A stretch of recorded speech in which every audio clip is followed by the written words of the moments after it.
il mayın 2-dən İranda saxlanılan Azərbaycan yazarları Fərid Hüseyn və Şəhriyar Hacızadənin hüquqlarını müdafiə komitəsi növbəti dəyirmi masa keçirib. Dəyirmi masaya ölkədə fəaliyyət göstərən gənclər təşkilatlarının nümayəndələri qatılıblar. Müdafiə komitəsinin nümayəndəsi Şahbaz Xudoğlu yazarların azadlığa buraxıla bilmələri ilə bağlı hər hansı müsbət yenilik olmadığını deyib. Rəsmi Tehran yazarlara qarşı hər hansı rəsmi ittiham irəli sürmədiyi, amma İran mətbuatı səhifələrində gənclərin İsrailə cəsusluqda, narkotik qaçaqmalçılığında ittiham olunmalarının davam etdiyi vurğulanıb.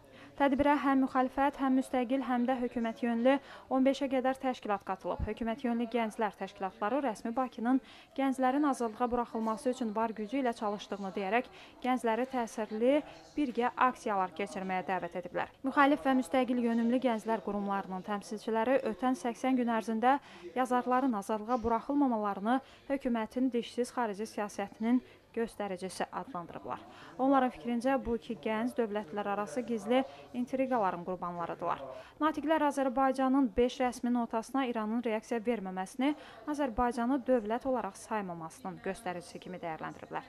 Öz ölkəsində siyasi fəaliyyətə görə gəncləri həbsə alan iqtidar bilməli idi ki, xarici dövlətdə vətəndaşı həbs edildikdə verdiyi bəyanat təsir göstərmir, deyə Müsavat Partiyası gənclərinin lideri Tural Abbaslı qeyd edib.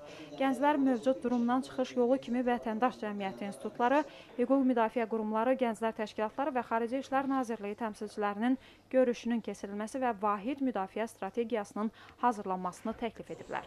Tədbirə qatılan gənclər təşkilatları yazarların müdafiəsi üçün birgə etiraz aksiyası hazırlamaq barədə müzakirələr keçirməyə razılaşıblar. Azərbaycanın gənc yazarları Fərid Hüseyn və Şəhriyar Hacızadə bu il aprelin 29-da İrana şeir festivalına dəvət olunublar. Mayın 2-də Təbrizə gələrkən yolda naməlum şəxslər tərəfindən saxlansalar da, hələ də onlara qarşı rəsmi ittiham yoxdur.